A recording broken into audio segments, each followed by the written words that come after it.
Bismillahirrahmanirrahim. Alhamdulillahirabbil alamin. Wassalatu wassalamu ala asyrafil anbiya'i wal mursalin wa ala alihi wa sahbihi ajma'in. Radina billahi rabba wa bil islami dina wa bi Muhammadin nabiyyan wa rasula. Tuan-tuan, puan-puan muslimin muslimat yang dirahmati Allah sekalian, Assalamualaikum warahmatullahi wabarakatuh. InsyaAllah tuan-tuan, malam ni kita menyambung lagi pengajian kitab Qasasul Anbiya Imam Ibn Kathir. Kita masih lagi dalam bab kisah Nabi Allah Yusuf AS.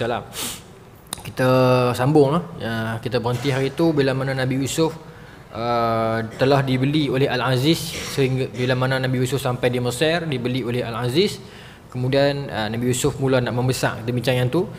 Kalau bulan sebelum ni, bulan lepas saya beritahu kita akan bincang tentang qaul ulama yang mengatakan umur minimum seseorang nabi itu mendapat nubuwah adalah umur 40 tahun.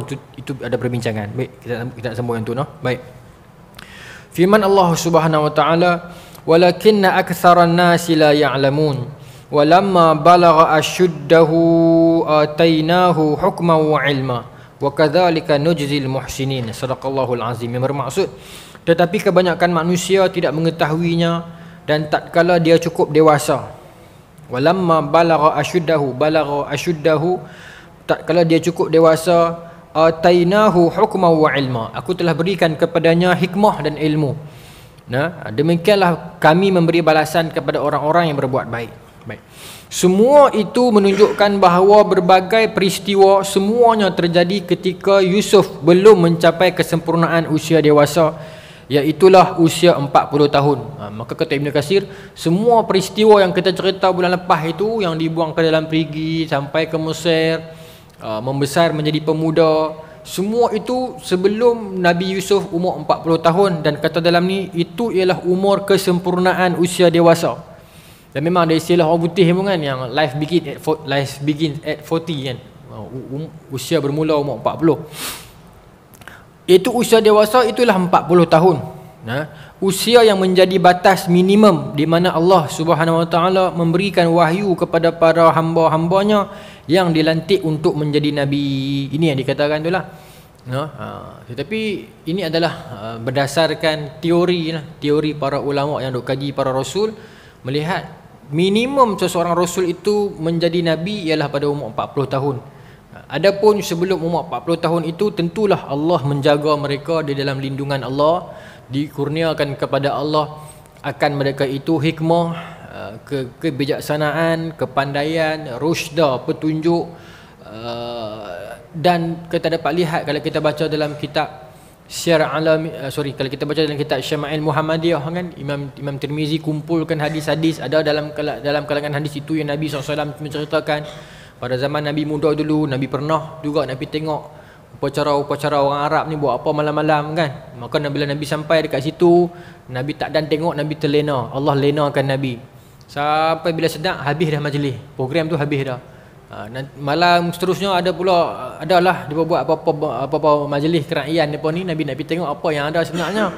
Nabi pergi sampai kat majlis tu, terlena. Allah lenakan Nabi. Esok pagi baru jaga pula. Maka begitulah Allah melindungi para rasulnya.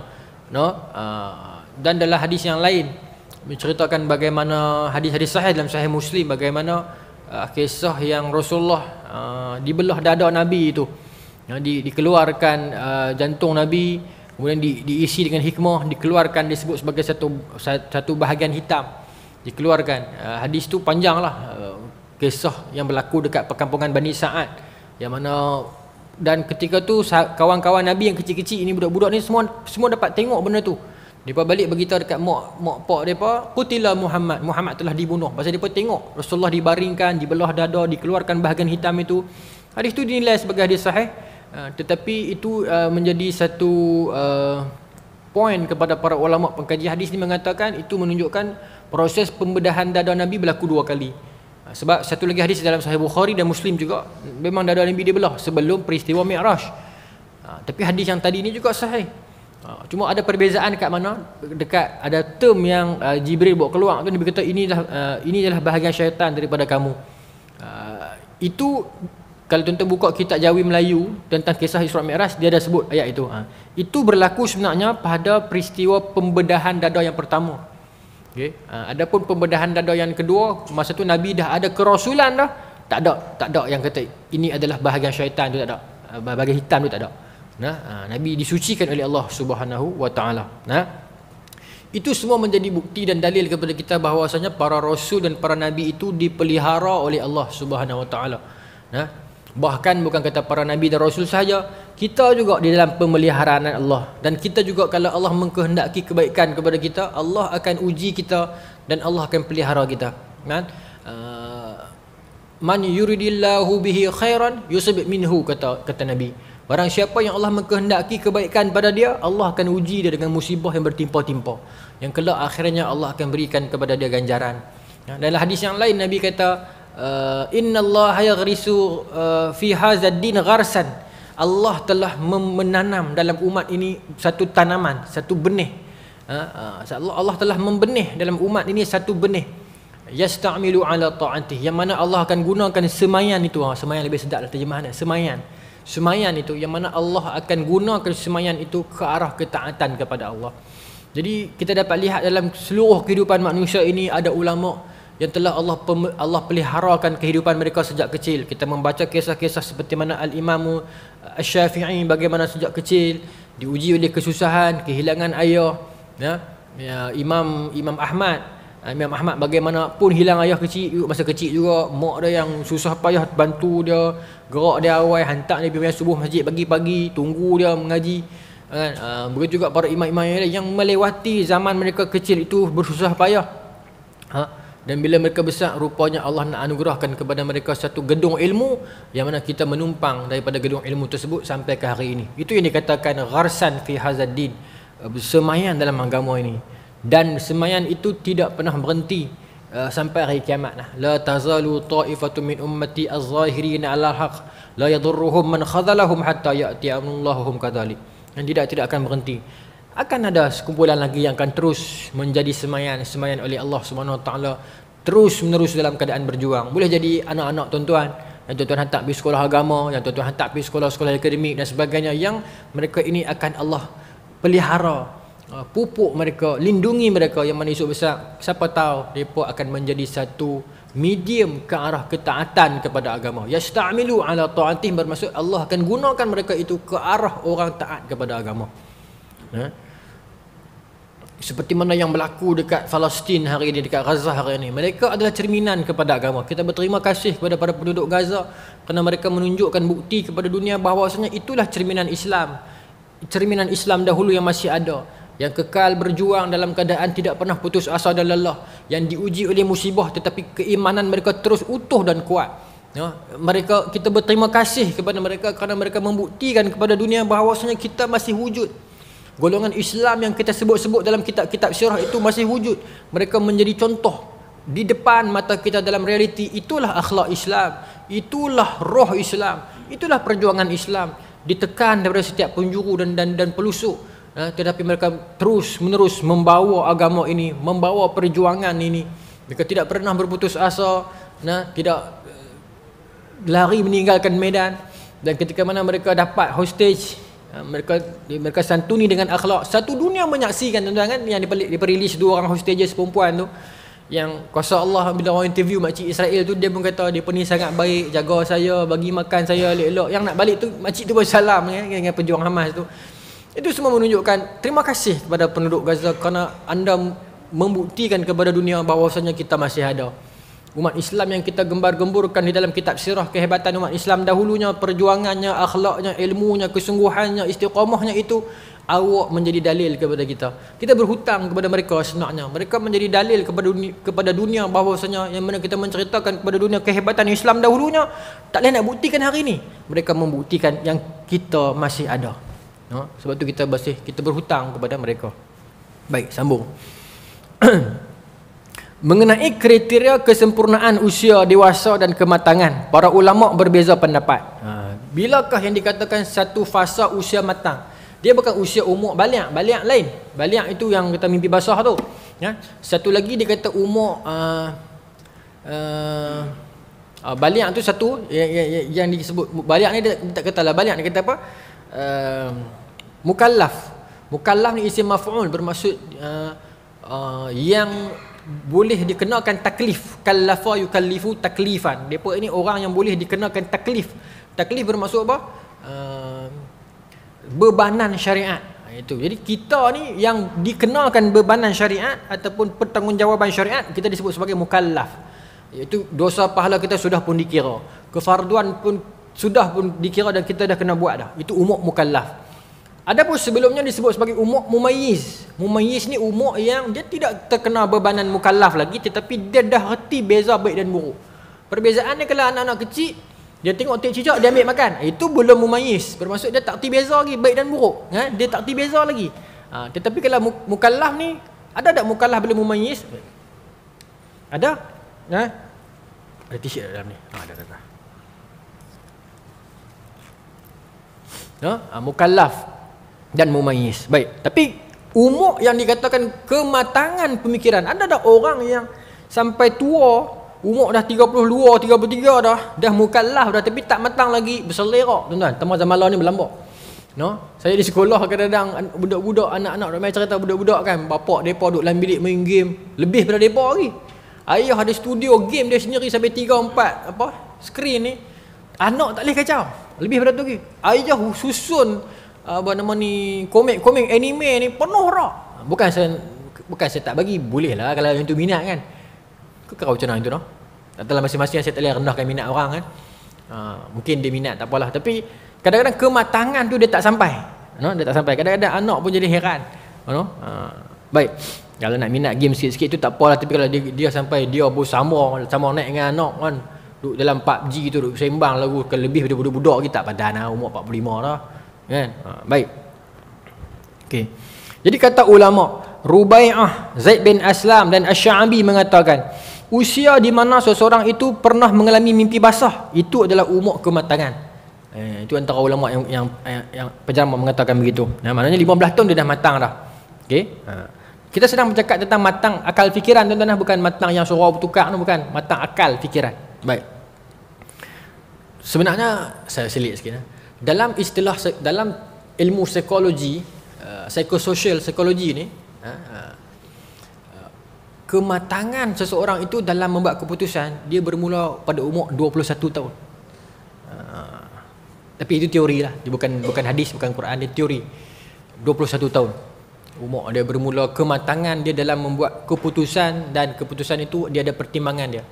Tak tahulah, mungkin benda ni ikut dulu yang dia buat undi umur 21, tak tahulah make dari sini ke tak tahu. Tapi kalau tuan-tuan balik, tuan-tuan buat kajian, tuan-tuan baca, memang disebut pertimbangan seseorang itu yang dikira umur dia betul-betul matang dia dalam buat keputusan yang besar, umur dia 21 tahun minimum. Less than that, dia akan buat pertimbangan berdasarkan emosi, berdasarkan persekitaran dia, berdasarkan apa yang orang suruh dia buat, berdasarkan apa yang dia nak orang nampak dia buat. Maka dia akan buat pertimbangan berdasarkan itu. Adapun bila main 21, dia boleh stand alone dah. Allah Ta'ala alam. Sebab itu sekadar teori, boleh jadi salah, boleh jadi betul. Baru ni di pilihan raya dia bawa turun sampai tinggal 18. Ada orang bincang tentang bab ini. Adakah okey ataupun tak okey? Saya serahkan kepada tuan-tuan baliklah. Baik. Okey. Sementara Sa'id bin Jubair berkata usia dewasa secara matang dan sempurna adalah 80 tahun. Lagi jauh.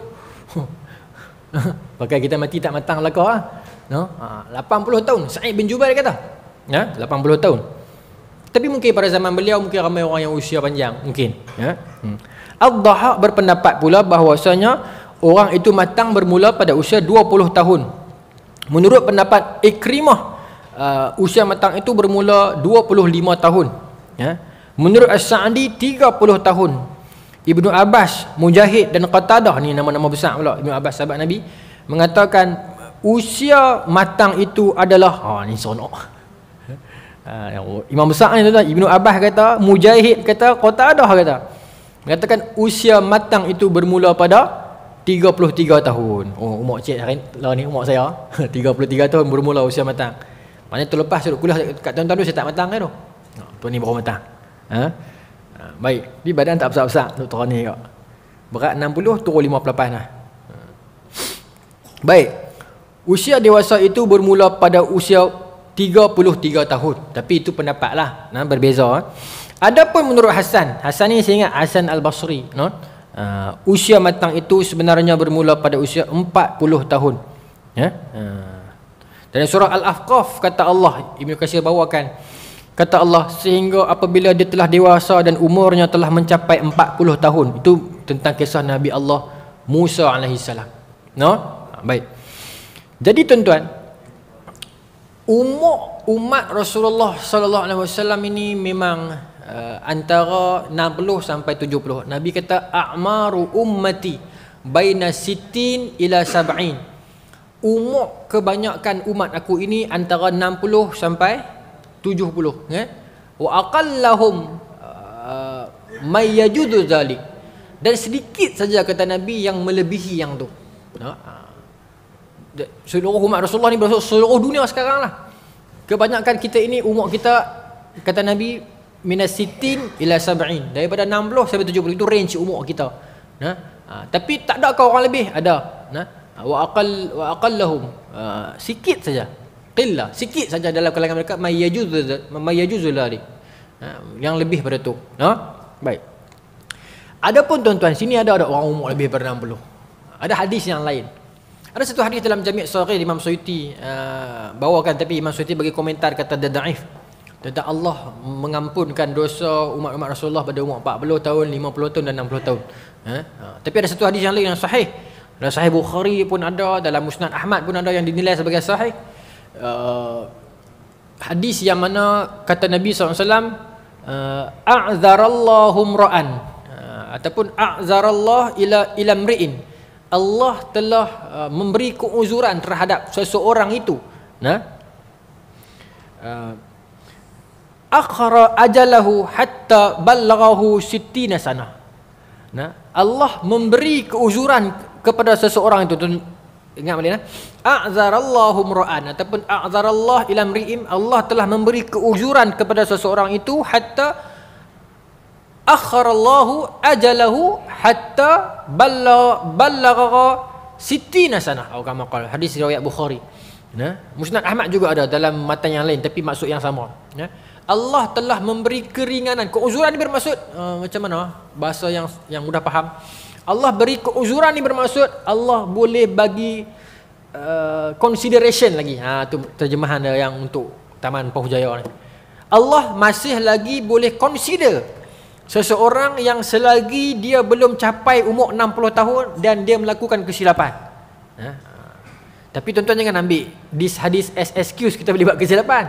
Saya tahu sini Poh-Jaya semua muda-muda ni kan. Saya ingat paling tua sini pun 52 apa. Semua muka muda-muda ni. Kita tak boleh ambil hadis ni as excuse lah, tapi hadis ni sahih. Kata Nabi, kalau seseorang itu meninggal dunia sebelum capai 60 tahun, if he had any excuse, Allah masih lagi boleh consider. Boleh pergi hantar dekat lembaga rayuan lagi lah, terjemahan bahasa mudah dia kan, syarah dia macam tu lah. Boleh Allah consider lagi.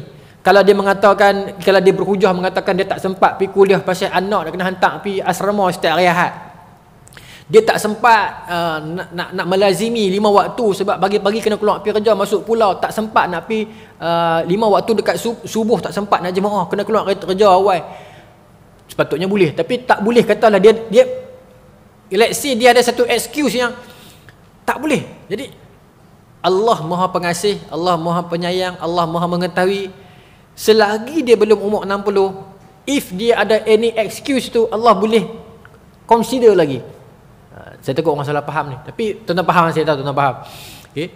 Maknanya, tetapi bila dia lepas umur 60 itu, dia tak ada alasan dah. Kata, saya busy, saya tak sempat pergi kuliah. Busy buat apa? Pencen dah.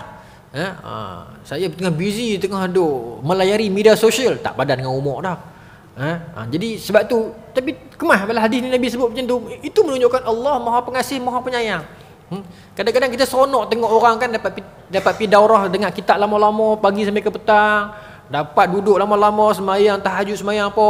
Kita kadang-kadang yang muda-muda ni kan, anak kecil-kecil lari sana kabat sini, koyak ni, tak sempat kita nak fokus beribadat lama-lama. Kadang-kadang kita rasa macam sedih tu kan, tak sempat. Bila kita baca hadis ni seolah-olah satu ketenangan kepada kita. Allah buat kita, Allah faham kita, Allah yang buat, Allah tahu. Nah, Allah faham, Allah mengetahuinya. Nah, baik. Dalam surah Al-Fatir kata Allah, awalam nu'amirukum ma yatadhakkaru fihi man tadhakkara. Nah, Allah panjangkan usia seseorang itu dengan tujuan agar dia mengambil peringatan. Sebab itulah semakin bertambah usia seseorang, semakin seseorang itu dia perlu lebih bertambah ilmu dan kematangan. Nah, tapi bila dia sampai satu usia yang dah lebih 80 tu, dia mungkin dia akan jadi kebudak-budakan balik. Nah, selalunya begitulah. Tetapi di sudut kematangan itu sepatutnya kematangan kita bertambah selaras dengan bertambahnya usia kita. Kita dah tak perlu bergaduh dengan jiran. Kita dah tak perlu taksub sangat satu-satu pemikiran. Kita dah tak perlu senang sangat nak sentak masa muka satu-satu karya, satu-satu jemaah. Kita lebih banyak berlapang dada. Sepatutnya begitulah. Usia kita bertambah, maka kita lebih tunduk. Dan kalau kita dapat melihat kepada sirah tuan-tuan, memang begitu berlaku, tuan-tuan perasan tak? Hatta saya bagi contoh para imam lah, senang pasal tuan-tuan baru kenal. Ya, hatta beberapa orang imam dalam sejarah kita. Imam Al-Ghazali misalnya yang wafat 505, lahir 450 Hijrah. Imam Al-Ghazali peringkat awal kehidupan beliau disebut dengan nama Al-Hujjatul Islam, hujjah kepada Islam. Memang kerja Imam Al-Ghazali berdebat, berhujjah, fight sana, fight sini, mempertahankan hujjah dan sebagainya. Bukan kata salah, tidaklah, betul lah. Cuma keras dia. Pada era hujung usia Al-Imam Al-Ghazali, Imam Al-Ghazali mula memasuki madrasah tasawuf. Dia mula berlembut, dia mula banyak berhikmah, dia mula banyak menyantuni. Bukan menyantuni orang sebelum tak santun, sebelum santun juga. Tapi nak beritahu dia lebih kepada kelunakan. Yang terbit karya Ihya Ulumuddin dan sebagainya itu, lunak. Bahkan kalau saya boleh bagi contoh lain yang lebih dekat dengan tuan-tuan, macam Buya Hamka. Dia peringkat awal dia itu agak keras. Dia dalam bab-bab khilaf dan sebagainya, keras. Bukan kata-kata salah, dia keras. Dan pada penghujung usia dah kita nampak dia makin lunak. Dia lembut sikit, bukanlah dia menggadaikan prinsip, tidak, tetapi dia lebih banyak lunak. Bahkan dekat Malaysia hari ni pun yang masih hidup, saya tak mahu sebut nama, nanti orang isu. Biasalah Malaysia ni. Ada beberapa orang tokoh yang saya nampak masa dia mula-mula naik dulu kerah. Orang ni tak kena, orang ni tak kena, hak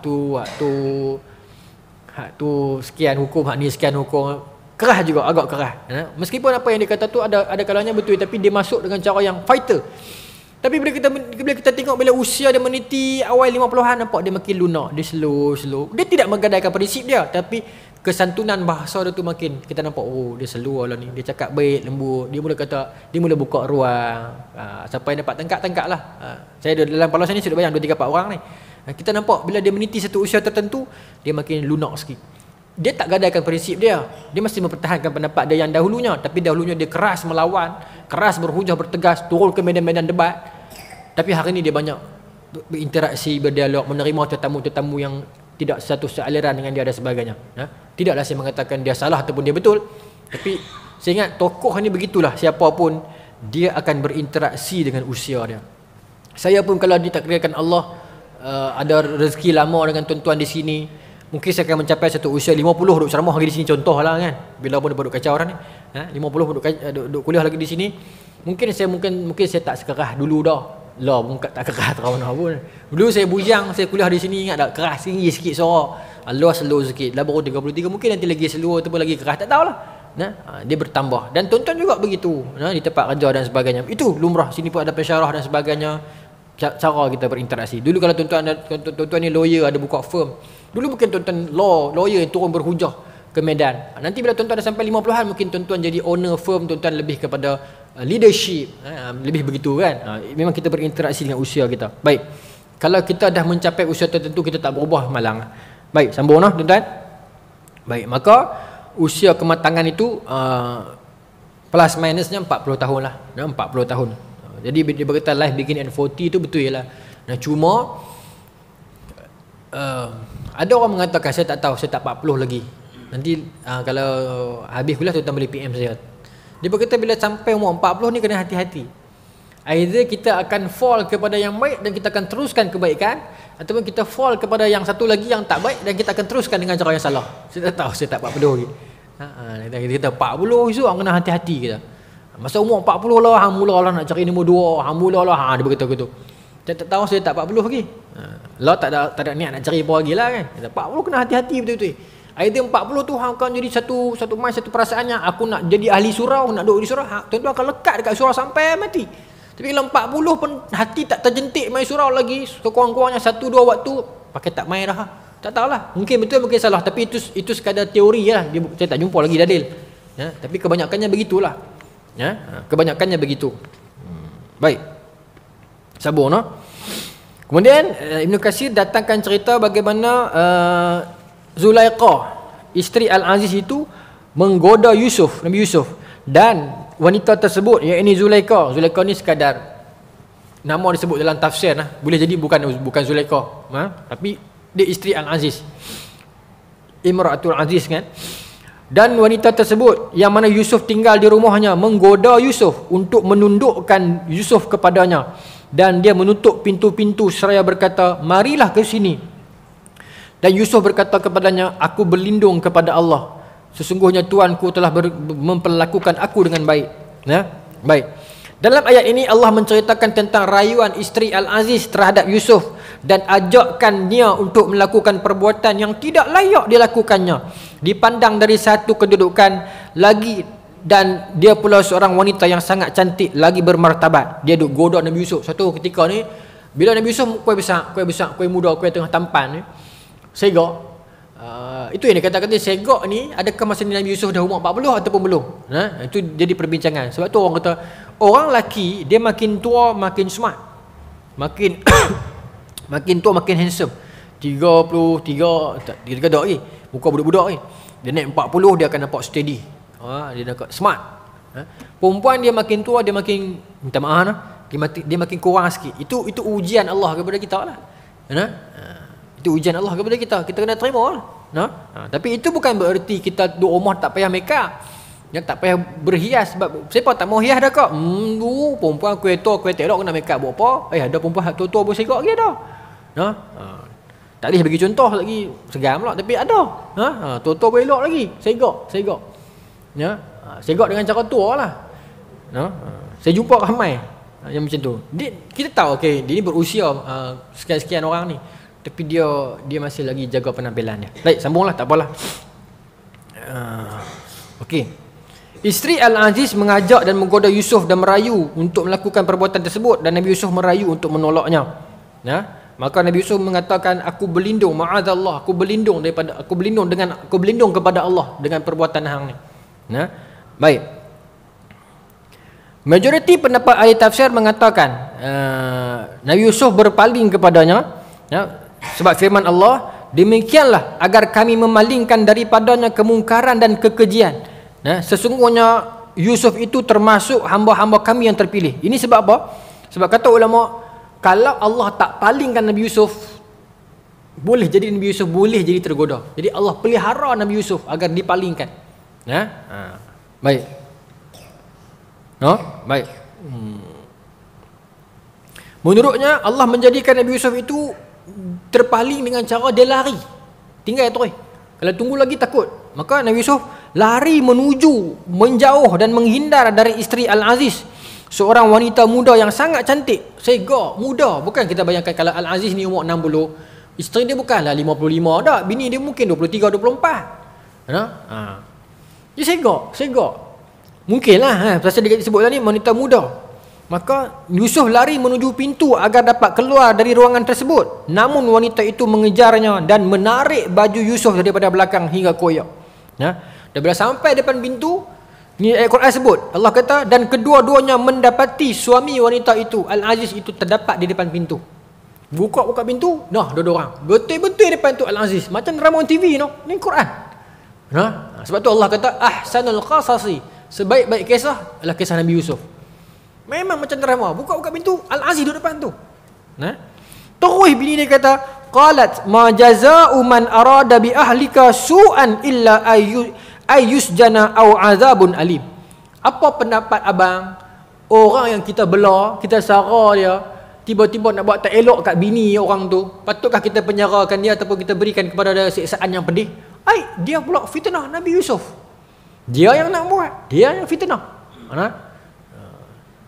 Macam hadis Juraish dalam Sahih Bukhari dan Sahih Muslim ada, yang Juraish difitnah oleh seorang perempuan mumisat, seorang perempuan yang berzina tu kan, yang dia berzina dengan seorang ra'il ghanam, seorang pengembala kambing, dapat anak, kemudian dia beritahu kat raja, kat orang kampung dia kata anak bapa kepada anak ini ialah Juraish, kan hadis tu panjang.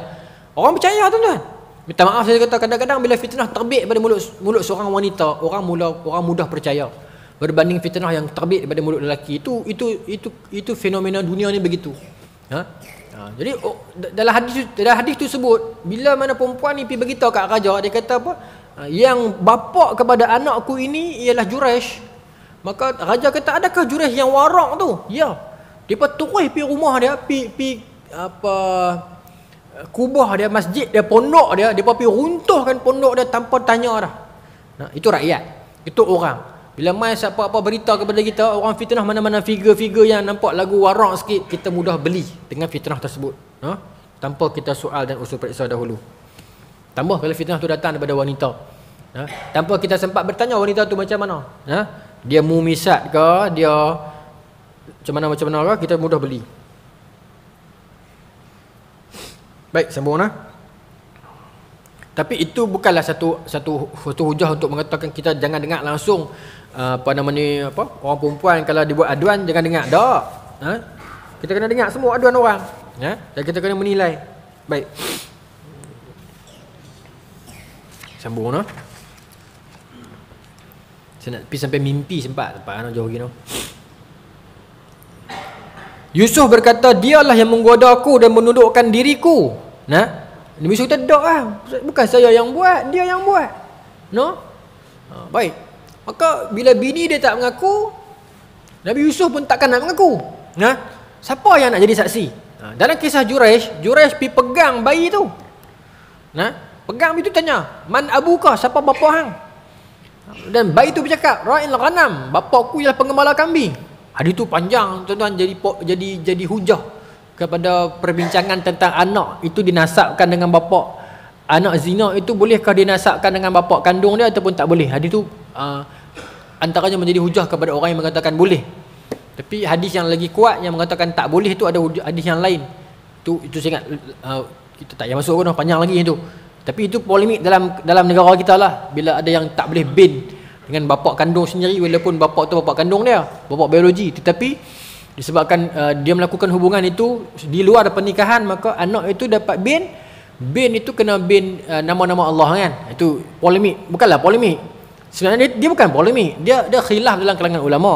Memang majoriti kita memang tak boleh sebab dia bukan bapa nasab, sebab ada hadis. Tak mau cerita, nampak tak? Cerita juga. Ada hadis yang Sa'ad bin Abi Waqqas, ini kes. Kalau dalam istilah lawyer dia kata apa? Kes Sa'ad bin Abi Waqqas versus Al-Abid bin Zam'ah. Rujuk kes tu. Sa'ad bin Abi Waqqas ni masa balik ke Mekah, dia tuntut seorang anak Zam'ah. Zam'ah tak ada dah. Zam'ah ni ada anak daripada hamba dia. Hamba kan halal. Ya, macam bini lah halal. Jadi ada anak. Jadi Zam'ah tak ada dah. Anak dia Abad ni yang sulung ni, duk jagalah adik dia tu. Bagi dia adik kandung dia lah. Okey.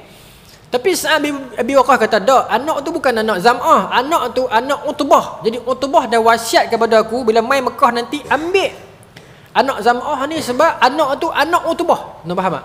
Sebab Utbah pernah melakukan hubungan dengan hamba perempuan ni dululah, zaman dulu sebelum Islam semua dulu ni, zaman ni ada hubungan penzinaan lah.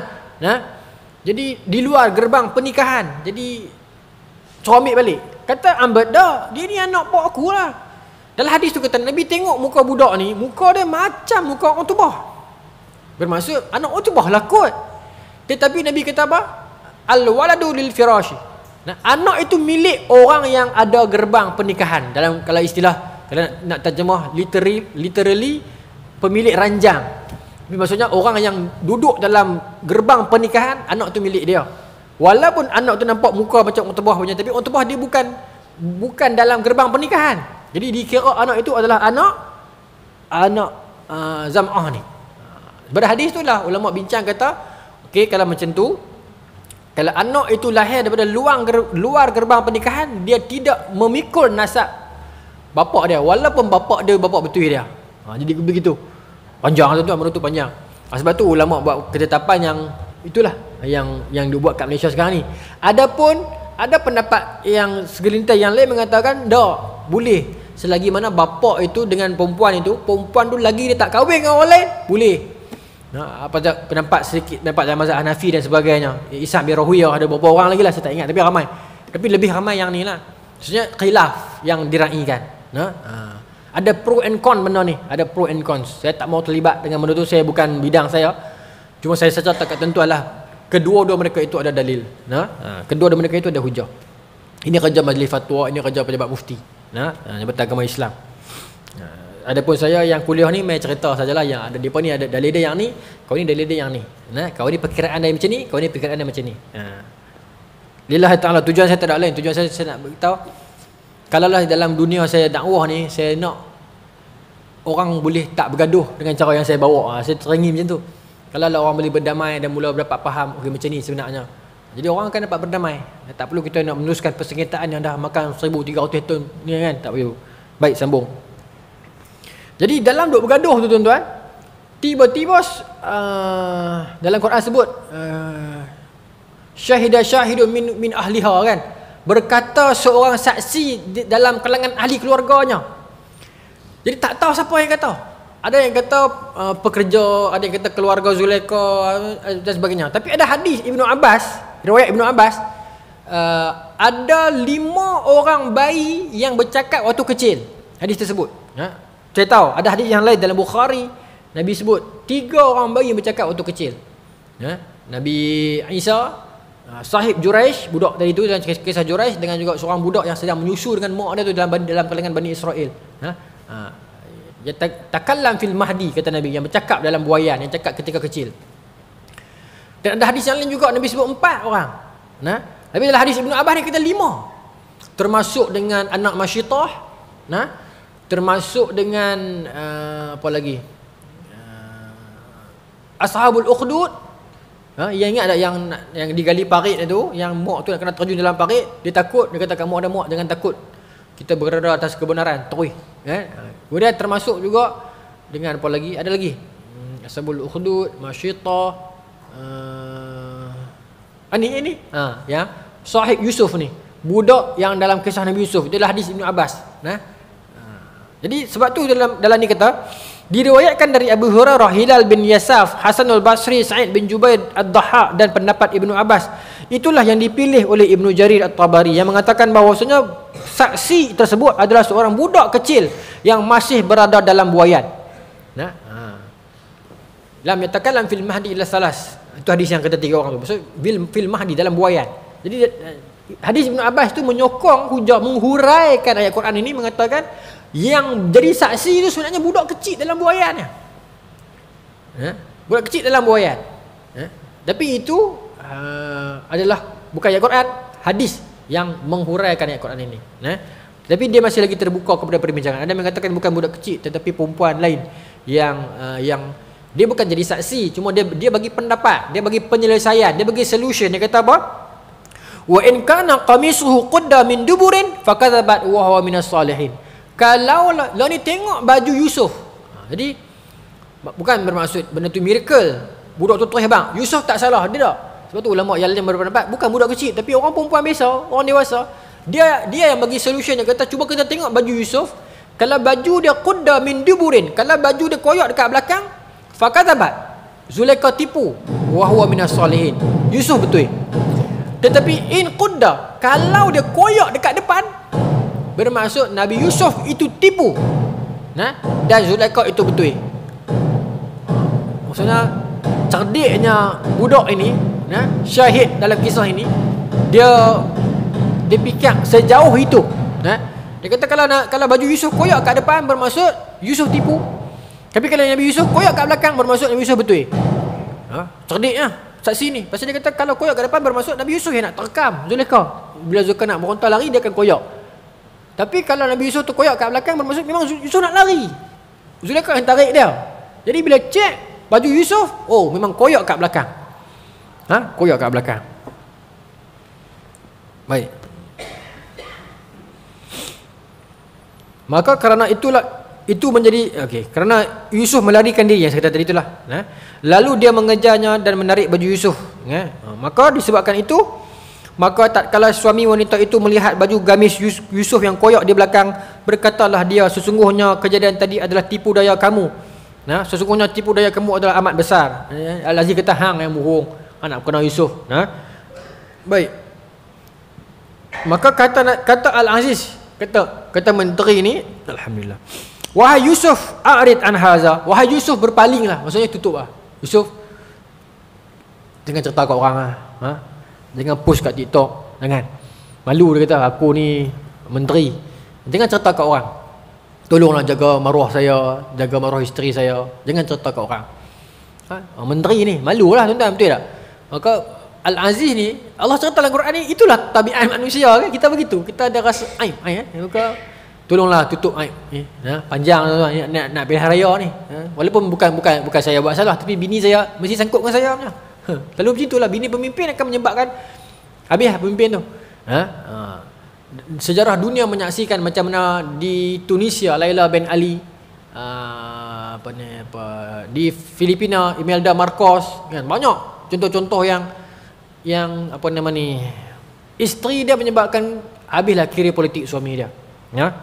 Termasuklah juga yang kat Malaysia tu. Baik. Maka dia minta tolong, berpalinglah pada benda ni. Tolong tutup cerita ni. Baik. Maka Nabi Yusuf tutup cerita ni. Nabi Yusuf tak cerita ke orang. Tetapi yang ada keliling tu, yang dalam grup WhatsApp yang sama, dia tu yang nak screenshot bawa keluar.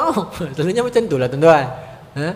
Duduk dalam grup sama-sama. Tapi siapa rasa ni boleh keluar? Ada seorang dua. Dia takkan nak tutup cerita ni FYP kot. Maka dia pergi cerita dekat luar, maka malulah bini Al-Aziz ni. Cuma jalan ni tuan-tuan, kalau tuan-tuan baca Al-Quran ni, ada Al-Aziz kata kepada bini dia, taubatlah kepada Allah kan. Ada dalam Quran sebut. Jadi orang akan tanya, kenapa Al-Aziz suruh bini dia taubat kepada Allah? Adakah Al-Aziz telah Islam pada masa tu? Okey, ini penjelasan dia. Adapun penduduk Mesir, sekalipun masa itu mereka menyembah berhala, namun mereka mengetahui bahawasanya yang berhak untuk mengampuni dosa itu hanyalah Allah. Maksudnya mereka kenal Allah, mereka tahu Allah itu Tuhan. Cuma mereka mengadakan syarikat, mengadakan sekutu bagi Allah. Mereka sembah berhala. Mereka percaya kalau hujan berhala ni, kalau makan berhala ni, kalau musafir berhala ni, tapi kalau minta ampun Allah, macam tu. Dia pun syirikkan Allah. Macam orang jahiliah. Orang jahiliah juga percaya Allah, tapi dia percaya Allah cuma mencipta. Tetapi kalau yang ni Tuhan ni, berhala ni. Jadi begitu mereka. Sebab tu kita kata musyrikin Mekah. Dia persyirikkan Allah. Sebab tu tuan-tuan bacalah sirah Nabi manapun. Nabi manapun yang akan main, dia akan berkata, la tusyrik billah. Jangan kamu musyrikkan Allah. Itu jadi dalil kepada kita bahawasanya mereka tahu dah Allah, cuma mereka mengadakan sekutu bagi Allah. Itu cerita dia. Baik. Okey, sebab itulah Al-Aziz kata kepada bini dia, taubat kepada Allah. Baik. Okey. Selanjutnya, boleh kita tuan-tuan? 7 minit lagi. Maka yang tadi ingat tak, seorang yang keluar ke dalam grup WhatsApp tu, dia pergi cerita ke orang ramai tu, maka semua pakat viral lah. Datin Seri menggoda anak angkat dia. Pakat. Tuan-tuan, Nabi Yusuf tak pernah tonjolkan muka dia. IG pun Nabi Yusuf tak ada. Nampak bahasa mudah gitu lah. Nabi Yusuf tak tonjolkan muka dia. Dalam riwayat yang belakang ni, ulama sebut, adapun Nabi Yusuf, saya skip Ibnu Mas'ud mengatakan bahawasanya wajah Nabi Yusuf umpama al-barqu, kilat. Muka Nabi Yusuf tu macam kilat. Bermaksud jika dilihat oleh seorang sekali imbah, dia akan jatuh cinta. Ada juga yang mengatakan bahawa Nabi Yusuf sering akan menutup wajahnya agar tidak dilihat dan diketahui orang. Tu Nabi Yusuf. Dia pakai purdah, bukanlah pakai purdah, dia tutup. Pasal itulah falsafah niqab, tutup kecantikan. Saya minta maaf, hari ni kadang-kadang dia jadi orang yang tak apa elok, dia pakai niqab sebab nak tutup ketidakcantikan. Tapi dia bagi eyeliner apa semua sikit kat mata ni, kan, dia buat gaya sikit macam tu. Orang pun pakai puji, ratus-ratus ribu orang pakai like. Ini dia menjatuhkan maruah perempuan-perempuan yang berpurdah. Saya minta maaf, saya tak boleh pi.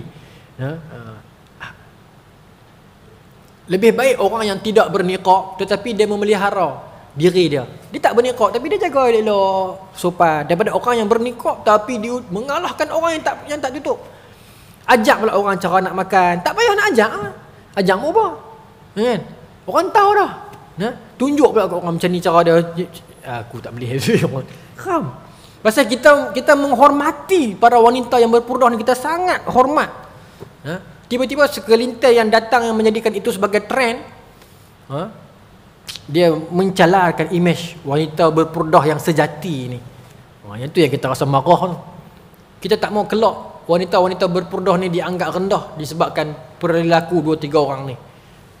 Ramai tuan-tuan lah ni, ramai. Kadang-kadang kita cara bercakap sedap lah, lanjut ram.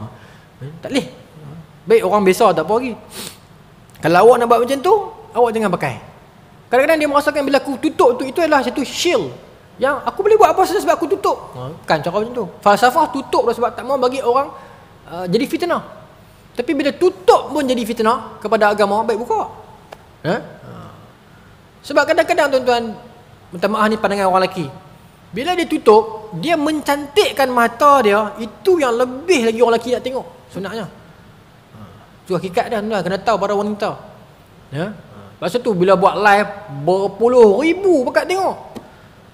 Kita buatlah cerita lah perang Arab Israel lah, Palestin lah, Gaza lah, Hamas lah, Al-Qassam lah, 40 orang tengok. Marah kita pun. Duk pergi tengok kawan tu, duk pergi cerita ai macam ni, ai macam tu, geram dia. Itu kita berada pada level itu sekarang umat kita hari ni. Boleh kan sikit lagi? Jadi tu dah bila viral ni, orang buka cerita Datin Seri cuba menggoda anak angkat dia ni kan. Tapi orang tak kenal anak angkat ni muka lagu mana. Maka Zulaikha jadi marah. Siapa dia lah pergi bocok grup WhatsApp ni.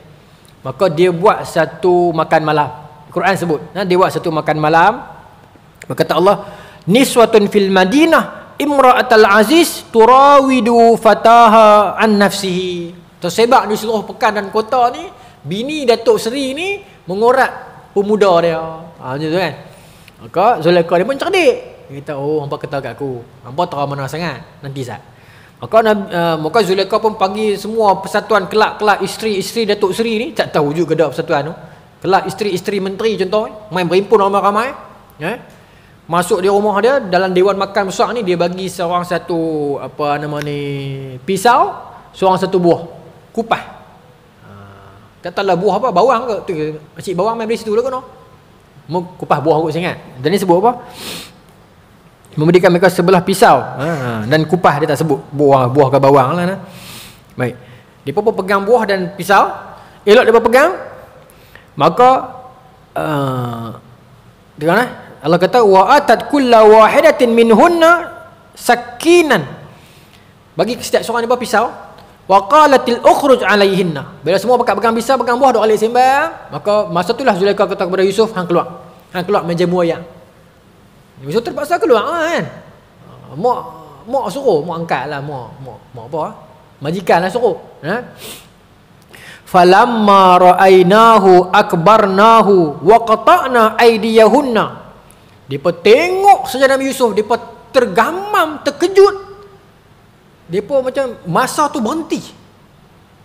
Dan wa qata'na aydiyahunna, depa duk alik potong, depa pakat potong tangan-tangan depa sendiri. Potong jari tu kuis. Daripada situ mai istilah gigit jari kot, dia potong jari.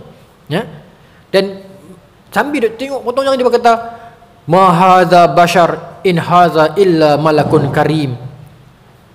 Ini bukan manusia ni, ini malaikat. Ini bukan manusia, ini malaikat.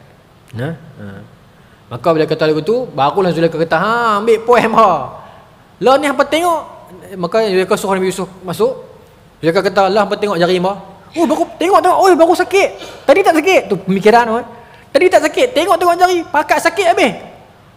Apa bini-bini menteri pakat potong jari.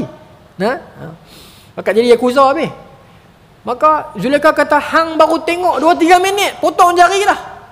Aku tengok daripada kecil, tak geram. Kata.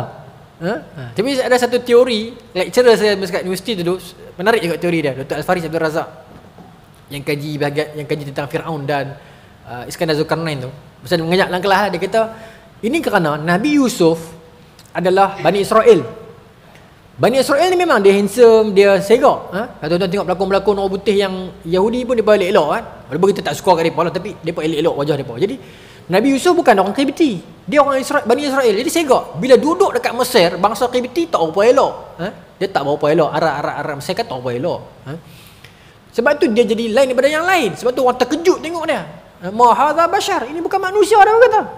Melainkan ini malaikat yang mulia. No? Baik. Maka pakat nak try Nabi Yusuf pula.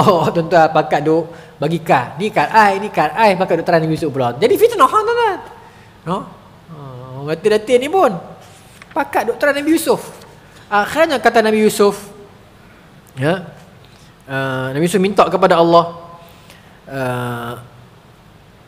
penjara lebih Nabi Yusuf sukai daripada semua ni. Nabi Yusuf minta penjara. Tapi dalam tafsir sejarah tu panjang lah. Dia fitnah Nabi Yusuf. Sebab bila benda tu jadi went viral, semua pakat cerita, malu akhirnya depa plan sesuatu agar Nabi Yusuf masuk penjara. Dan Nabi Yusuf kata tak apalah, kalau macam tu masuk penjara pun tak apalah, aku redha masuk penjara. Cuma Nabi Yusuf tak redha masuk penjara dengan fitnah. Nabi Yusuf redha masuk penjara. Tapi Nabi Yusuf tak redha dekat luar. Orang pakat kata Yusuf masuk penjara sebab dia nak goda Zulaikha. Itu yang Nabi Yusuf tak mau. Baik. Sikit kita beli nas, saya pinjam 30 saat. Sebab nanti kita akan contoh bulan depan insya-Allah, perbincangan tentang apa Nabi Yusuf itu memiliki separuh kecantikan. Itulah hadis Sahih Muslim Nabi sebut dalam peristiwa Isra Mi'raj. Apa maksud separuh kecantikan? Adakah kalau seluruh dunia ini merupakan satu kecantikan, half of that adalah Nabi Yusuf punya? Ataupun adakah kecantikan itu Nabi Yusuf itu separuh kecantikan Nabi Muhammad SAW? Ataupun macam mana? Kita bulan depan tak payahlah abang tu ya. Tergantung pula. Dalam syarah kata, kitab ni kata separuh kecantikan itu bermaksud separuh kecantikan Nabi Adam. Sebab dalam hadis yang lain kata Nabi, khalaqallahu Adama ala surratihi. Allah SWT buat Nabi Adam dengan wajahnya, bermaksud sebaik-baik ciptaan, elok. Jadi Nabi Adam paling handsome. Nabi dalam ni kata lah, paling handsome. Dan kalau wanita yang paling lawa ialah Sarah. Wanita yang paling lawa ialah Hawa. Tetapi kalau ada perempuan lain yang lawa adalah Sarah, yang boleh pi dekat sikit persentage nak pi kepada Hawa. Ada Hawa sini. Ada. Hawa paling handsome. Kalau perempuan lawa, lelaki Nabi Adam. Ini pendapat ulama. Kata siapa ni? Asy-Syuhaili dan para imam-imam yang lain, kata Ibn Katsir. Baik. Saya nak tutup. Maka Nabi Yusuf dia difitnah. Kita kena clear, Nabi Yusuf dia redha masuk penjara. Pasal dia berkata, ya Allah, penjara lagi baik. Tetapi yang Nabi Yusuf tak berapa okey, dia dimasukkan ke dalam penjara dengan cerita dekat luar headline tu kata Yusuf cuba menggoda Zulaikha, buat maksiat, nak buat benda tak elok. Jadi Yusuf dipenjarakan. Yang tu Nabi Yusuf tak apa nak okey. Bulan depan insya-Allah panjang umur kita nak cerita dalam penjara apa jadi. Mimpi, seronok cerita mimpi ni bulan depan.